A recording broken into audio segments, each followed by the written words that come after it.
Hey guys, what's up? It is Kat, and I know I said that I was going to be posting this video on Tuesday, but I decided because July 1st was today, I was going to wait to post it on July 1st, and obviously a majority of you know what it is.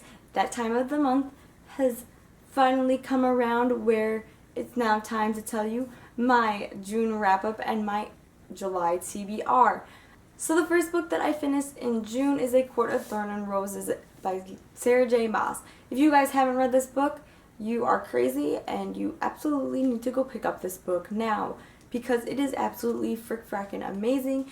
Obviously, I have a bunch of tabbies that have all of my favorite spots in this book, and what's even better about this book is the fact that it's a series.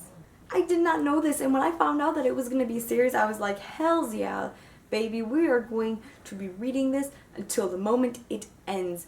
And I'm absolutely excited about the fact that this is a series. You have no idea.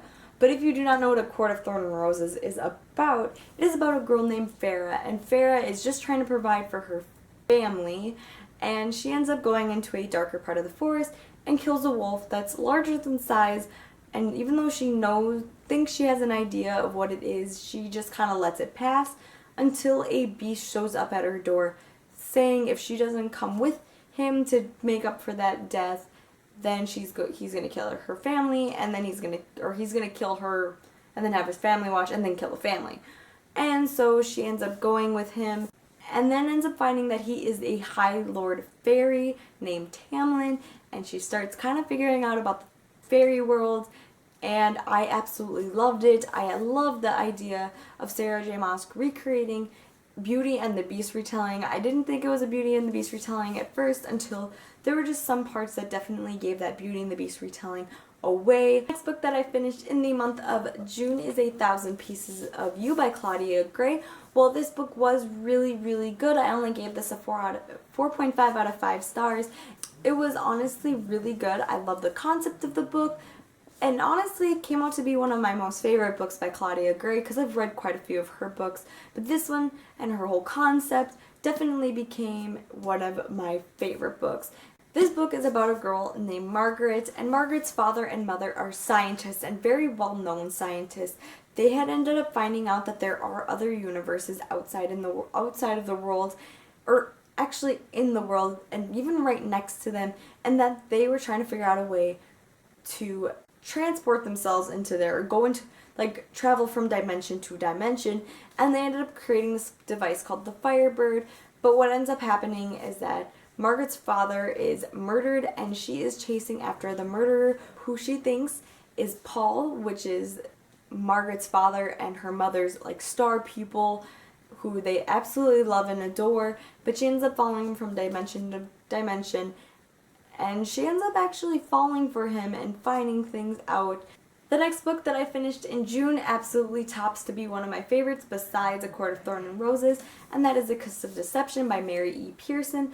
I cannot express my love for this book more than anything in the world. If you guys haven't seen my review for this book, that will be in the link below, as well as A Court of Thorn and Roses. That link will also be in the box below. But if you guys haven't read A Kiss of Deception, you are totally missing out because Mary E. Pearson's writing is absolutely amazing. It's magical, it's descriptive, it's not old English. If you guys think there is old English, it's not an old English writing. There is some wording difference, but it's not full-blown old English like Romeo and Juliet. If you haven't read this book yet and you would like to know what it's about, it is about a girl named Leah. She is a princess, and she doesn't want to be married to the prince that she's betrothed to, so she runs away with her maid to the next village, and they become villagers.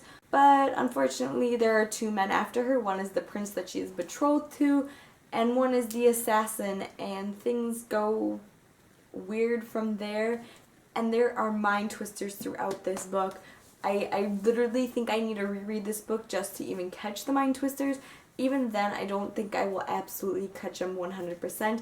I have my theories on this book, and if you've read the book and you want to know my theories, click the link below. The next book that I finished in the month of June honestly topped to be one of my favorites alongside A Kiss of Deception and A Court of Thorn and Roses, and that is A Daughter of Smoke and Bone by Laini Taylor.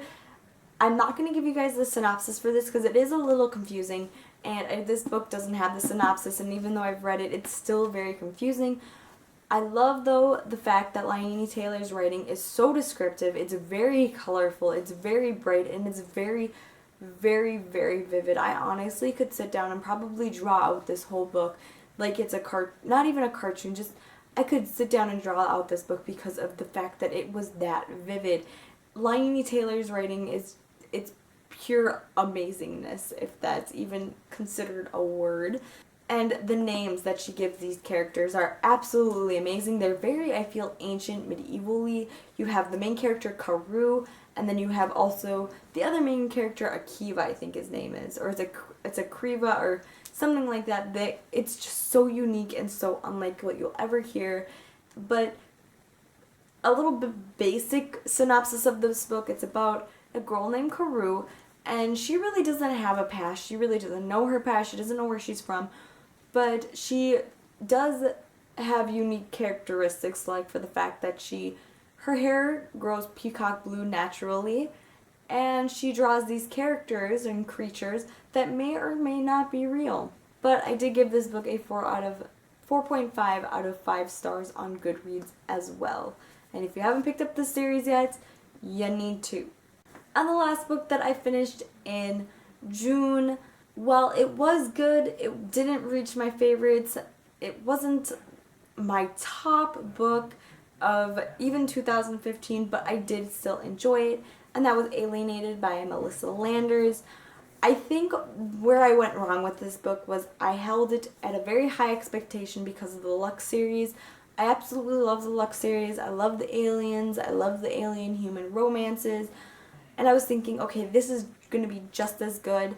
It is about a girl named Kara, and she is holding one of the first national or intergalactic foreign exchange student, and his name is Alex, and the layer and the humans have kind of coexisted a little bit, not as much, but they decided to do this foreign exchange program just so they can combine the human and layers a little bit better. But the thing is that Alex definitely has his own agenda for being on Earth, and Kara is trying to figure it out, but then while trying to battle her feelings for him, and of course battle the whole onslaught of layer protesters as well. I think this one I gave a 4.5 or 4 out of 5 stars on Goodreads. I was going to go lower, but I did like the book, so I wasn't going to go any more lower than 4 out of 5 stars. 5 books. Did I say 9 that I wanted to read? So what happened was I got into a really big reading slump. Unfortunately, I really haven't been motivated to pick up a book in the last few weeks. I did start, however, The Vampire Academy by Rochelle Mead. I'm only at chapter 3, but I've been at chapter 3 for about 3 or 4 days now. So June was a very planned month out for me, and I actually got a lot of books done on my planned month. As you can see, well, sort of. I got a lot of the books that I really wanted to get done in June. But July actually isn't a very planned month. I really don't want to plan any books this month, but there are books that I certainly would like to get to in the month of July. One of the books that I actually kind of am planning to truly get to in July is Days of Blood and Starlight by Laini Taylor. This is the second book to the Daughter of Smoke and Bone series. I'm super excited to read this book. I love the first book, and this is going to be like one of the only bigger books that I read, I think, in July, just so, I can cut back on my TBR, and I've done very well at that lately. Like I said, I'm not really planning books or don't really have a particular order of books that I want to read in July, but this next book I would kind of like to get to in July, and that is The Black City by Elizabeth Richards.